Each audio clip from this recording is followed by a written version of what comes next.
जो अच्छा काम करता है उनके साथ जाता ही है, इसलिए कोई भ्रम में न रहे कि हमारे बिना हिंदुओं का कुछ नहीं होने वाला है। कोई कहीं चला जाता है, किसी के भी साथ काम करने की मेरी तैयारी है, पर मैं मस्जिद नहीं जाऊंगा। मैं मस्जिद जाने वालों को शिव मंदिर लाऊंगा। यह प्रवीण तोगड़िया है। अयोध्या में राम मंदिर तो बन रहा है, लेकिन जिन्होंने उसको विरोध किया था मुलायम सिंह को, उनको सरकार ने पद्म विभूषण पुरस्कार दिया। मैंने कहा कि जो 1990 में जिस मुलायम सिंह यादव ने राम मंदिर रोकने के लिए राम मंदिर बनाए ले राम भक्तों पर गोलियां चलाई थी, तो भारत में आज सम्मानित होकर पद्म विभूषण, और जिन्होंने गोली खाई उनके कारण भाजपा की सरकार बनी है और मंदिर बना है, वह उपेक्षित है। और जिस देश में धर्म के लिए काम करने वाले उपेक्षित होते हैं, वह देश का कल्याण नहीं होता है। तो मैं नरेंद्र भाई, अमित भाई, हम साथ में ही खाते थे, मेरे घर में आकर खाते थे। दोनों को कहूंगा कि यह सरकार पूरी होने के पहले भारत रत्न दीजिए बाला साहेब ठाकरे को, अशोक जी सिंगल को, गोरख पीठाधीश्वर महंत अवैधनाथ जी को, अयोध्या के महंत रामचंद्र परम जी को और कोठारी बंधु को, जिसके नाम बोल रहा हूं, उन सब से राम मंदिर आंदोलन के प्रारंभ से मैं जुड़ा था। उन सब से मेरी उम्र आधी थी और सबसे जुड़ा था। मैं एक ही भगवान की कृपा से छोटी उम्र का हूं तो अब बच्चा हूं। 1990 19 जनवरी पहली माइग्रेशन हिजरत हुई थी, 2022 में दूसरी बार हुई। इसलिए कश्मीर में हिंदुओं की सुरक्षा नहीं हुई है, यह करके मैं किसी एक दल को नहीं, क्योंकि जब कश्मीर घाटी में हिंदू का निष्कासन हुआ तो वीपी सिंह की सरकार थी, बाद में नरसिंह राव की, बाद में अटल जी की, बाद में मनमोहन सिंह और बाद में नरेंद्र भाई की। मैं इसलिए गिना रहा हूं कि कोई एक सरकार को जिम्मेदार नहीं ठहरा रहा हूं, पर किसी ने कश्मीर घाटी में हिंदू के घरों की रक्षा नहीं की है। यह दर्द कभी मेरे दिल से नहीं जाएगा, और जब तक कश्मीर घाटी के हिंदुओं को सम्मान से अपने घरों में नहीं बसाएंगे, तब यह भारत में हिंदू सुरक्षित है मैं कभी नहीं कहूँगा। कल कश्मीर की बारी थी, परसों यवतमाल की बारी आएगी।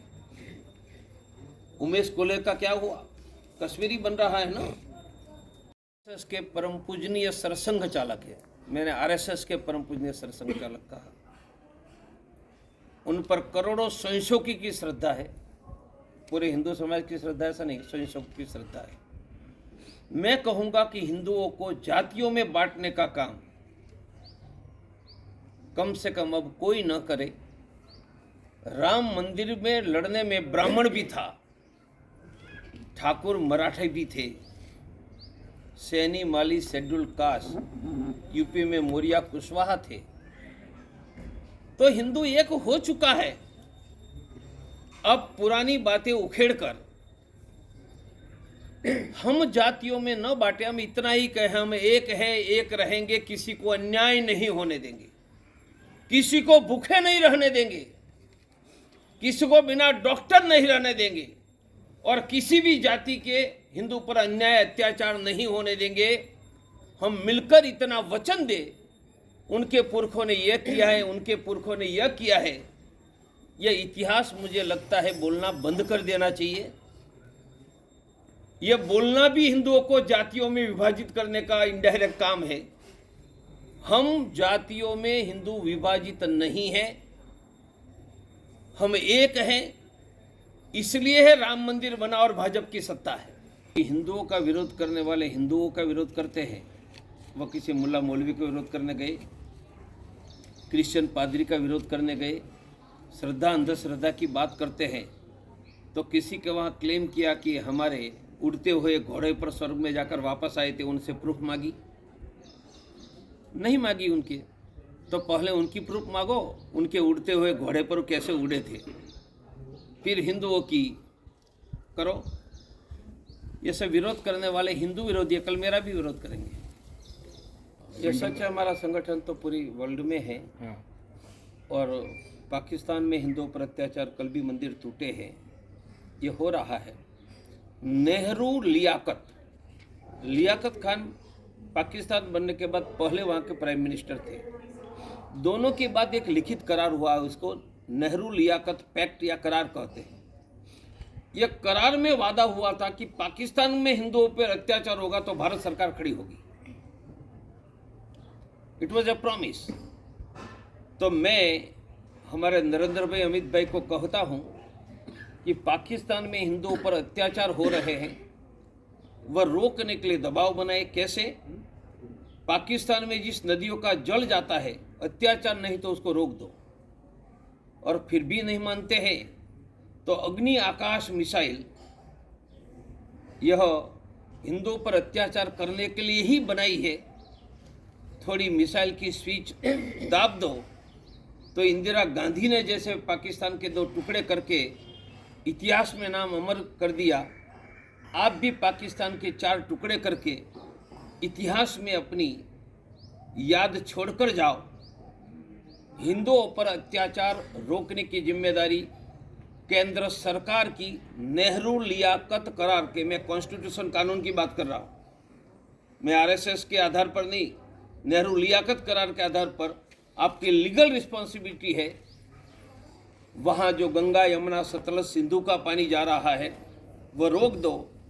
ये ऐसे भी आधे भूखे मर रहे हैं, पूरे भूखे मर जाएंगे। फिर भी नहीं मानते तो अग्नि आकाश मिसाइल छोड़ दो। ये भूखे मरने वाले हमेशा के लिए अल्लाह के प्यारे हो जाएंगे। राम मंदिर बनते तक जी जान से ये लगे रहे। मेरा दृढ़ विश्वास है कि मेरे नरेंद्र भाई, अमित भाई मेरी आवाज़ आपके द्वारा सुनेंगे और कम से कम इस कार्यकाल में उनको भारत रत्न देकर भाजपा की सरकार बनाने वालों की और राम मंदिर बनाने वालों की ऋण मुक्ति आप जरूर करोगे। मेरे भाई, अब राजनीति का हिंदूकरण हो गया है। वीर सावरकर ने कहा था राजनीति का हिंदूकरण हो गया। कैसे?